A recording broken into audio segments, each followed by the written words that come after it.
പതകൂട്ടത്തിന് മുന്നിൽ മുട്ടുമടക്കുകയാണ് കേന്ദ്ര സർക്കാർ. നരേന്ദ്രമോദി സർക്കാർ. കേന്ദ്ര വിദ്യാഭ്യാസ മന്ത്രി ധർമ്മേന്ദ്ര പ്രധാൻ ഇന്ന് രാജിവെച്ചു. 35 ദിവസം രാജ്യത്തെ പിടിച്ചുലച്ച പ്രതിഷേധത്തിന് ഒടുവിലാണ് അധികാരം അടിയറവ് പറഞ്ഞ് ധർമ്മേന്ദ്ര പ്രധാൻ പദവി ഒഴിഞ്ഞത്.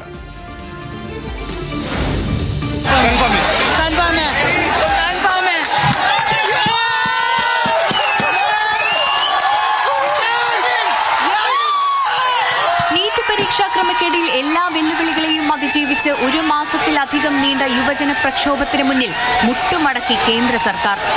ജീവനൊടുക്കിയ കുട്ടികളുടെ ചിത്രത്തെ നോക്കി നിങ്ങൾക്ക് നീതി കിട്ടിയെന്ന് അഭിജിത്ത് ദീപ് കെ.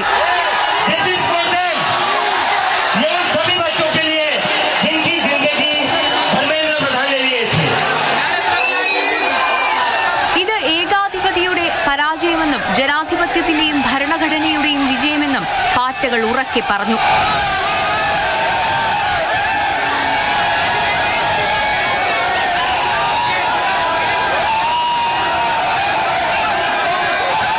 ജന്തർ മന്ദറിലെ ആഘോഷത്തോടെ വൈകാരികമായിട്ടാണ് സമരക്കാർ പ്രതികരിച്ചത്. ഇതാണ് പറയുന്നത്, പിള്ളേരോട് കളിച്ചാൽ എന്ത് വലിയ ഗവൺമെന്റ് ആയാലും ഒരു പരിധി കൂടുതൽ മുന്നോട്ട് പോകാൻ പറ്റില്ല. അക്കൗണ്ടബിലിറ്റി എല്ലാ കാര്യങ്ങൾക്കും ഉണ്ടെങ്കിൽ ഗവൺമെന്റ് സുതാര്യമായിട്ട് മുമ്പോട്ട് പോകാം. ഇല്ലെങ്കിൽ ഇനിയും പ്രക്ഷോഭങ്ങൾ ഈ നാട്ടിലുണ്ടാവും.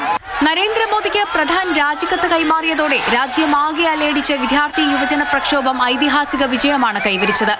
പോലീസിനെയും അർദ്ധസേനയെയും ഉപയോഗിച്ച് ക്രൂരമായ ആക്രമണം അഴിച്ചുവിട്ടിട്ടും അടിച്ചമർത്താൻ ശ്രമിച്ചിട്ടും ഒരടി പിൻവാങ്ങാതെ നിന്ന രാജ്യത്തെ യുവത ചരിത്രമെഴുതി.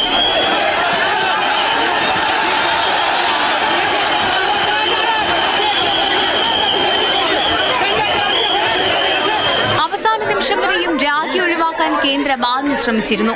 എന്നാൽ ജനരോഷം ആഞ്ഞടിച്ചതോടെ ഗതിയില്ലാതെ രാജിയിലേക്ക് നീങ്ങുകയായിരുന്നു.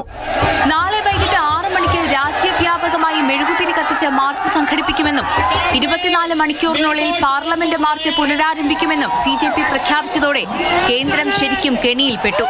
പിന്നാലെയാണ് രാജി. News desk, Mathrubhumi news.